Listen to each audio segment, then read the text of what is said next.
Welcome to our Darjeeling blog. তো বন্ধুরা, তোমরা সবাই কেমন আছো? আর আমার পরিবারের নতুন একটি ব্লগে তোমাদের জানাই অনেক অনেক স্বাগত। তো আমরা পৌঁছে গেছি দার্জিলিংয়ে, আর আমরা এখন যাব দার্জিলিংয়ের বাতাসিয়া লুপে। সো বন্ধুরা, আমার সাথে থাকো আর ভিডিওটা পুরো দেখতে থাকো। তো দার্জিলিংয়ের বিখ্যাত যে টয় ট্রেন, দেখো টয় ট্রেন যাচ্ছে, আর নেমে দেখছি প্রচণ্ড বৃষ্টি। দেখো কতটা বৃষ্টি হয়েছে, আর প্রত্যেকে কিন্তু ছাতা নিয়ে নিয়ে ঘুরছে, বাট আমাদের কাছে কোনো ছাতাই নেই। তো সৃজার পাপা দোকানে গিয়েছে, দেখো ছাতার ব্যাগ বিক্রি হচ্ছে, আর প্রত্যেকেই অনেক ছাতা কিনছে। সো আমাদেরও একটা ছাতা ছাড়া আমরা ঘুরতে পারবো না, তো একটা ছাতা নিয়ে নিলাম। এবার টিকিট কেটে ভেতরে প্রবেশ করলাম।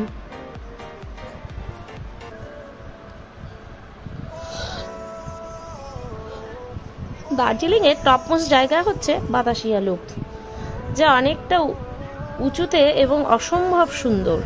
এর সৌন্দর্য মুখে বর্ণনা করা যায় না। পুরো বাতাসিয়া লুপটাকে ঘুরে ঘুরে এই টয় ট্রেনটি যায়। তো আমরা অনেক চেষ্টা করলাম টয় ট্রেনের টিকিট কাটার, বাট আমরা নিয়মটা জানি না যে আগের দিন অনলাইনে টিকিট বুক করতে হয়। তো তোমরা যদি কেউ টয় ট্রেনে উঠতে চাও দার্জিলিং এসে, তো প্লিজ আগের দিন অনলাইনে টিকিট বুক করে নেবে, না হলে কিন্তু উঠতে পারবে না। তো চলো বন্ধুরা, সবটা তোমাদের দেখাচ্ছি।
দামে যেগুলো আমাদের ওখানে কিনতে গেলে আরও 150 থেকে 200 টাকা বেশি লাগে। সব রকম পোশাকই এখানে রয়েছে, এবং প্রত্যেকে জামা কাপড়, শীতের কিছু পোশাক পরিচ্ছদ কিনে নিচ্ছে। তুলনামূলকভাবে অনেকটাই কিন্তু কম। আর এইদিকে দেখো ট্রেন ঘুরছে।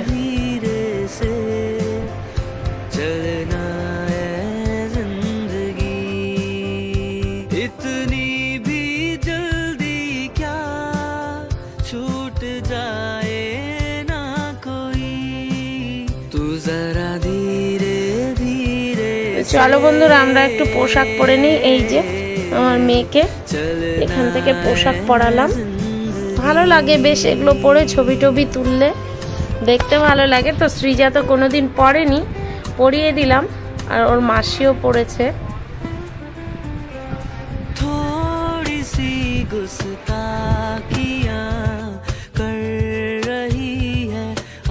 তো দেখো ফাইনালি আমিও পরে নিচ্ছি।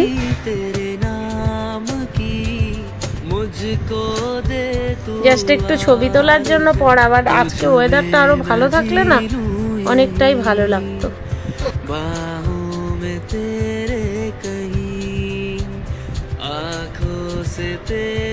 এই পাহাড়ের সাথে তাল মিলিয়ে এই ড্রেসগুলো সত্যি প্রত্যেককেই খুব ভালো লাগে, যারা যারা পড়ছে সবাইকে ভালো লাগছে।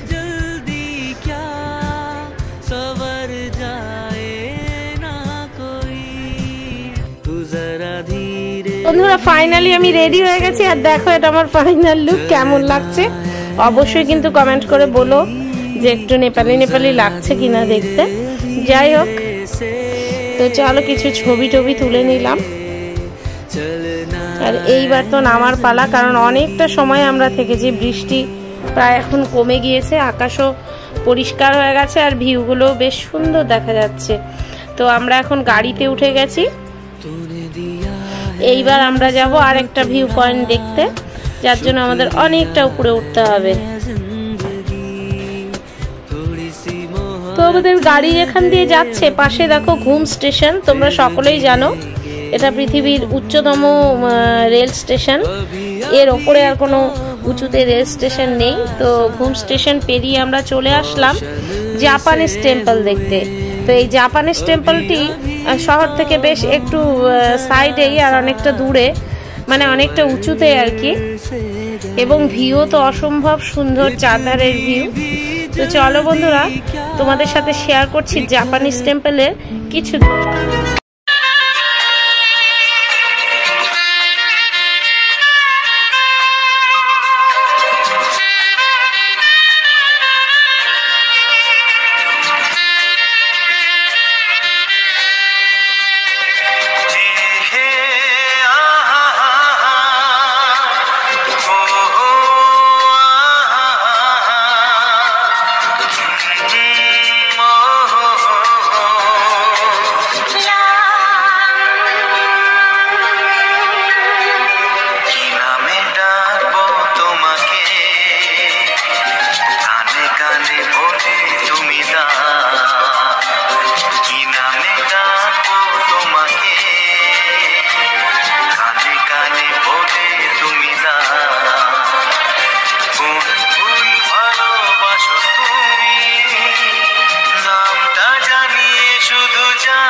দাঁড়িয়ে আছে, দেখো যে গাড়ি পার্ক করা খুব সমস্যা হয়ে গেছে। সো ডেভিড ভাই গাড়ি পার্ক করছে, প্রচুর গাড়ির লাইন হয়ে গেছে এখানে, গাড়ি মানে বের করাই খুব অসম্ভব ব্যাপার হয়ে যাচ্ছে। তো বন্ধুরা, আজকে তোমাদের বাতাসিয়া লুপ আর টেম্পল, জাপানিজ টেম্পলটি দেখালাম। কালকে আমরা আরেকটা ভিডিও নিয়ে আমি অবশ্যই আসব, যেটা আমার লামহাট্টাটা তোমাদের সামনে তুলে ধরবো।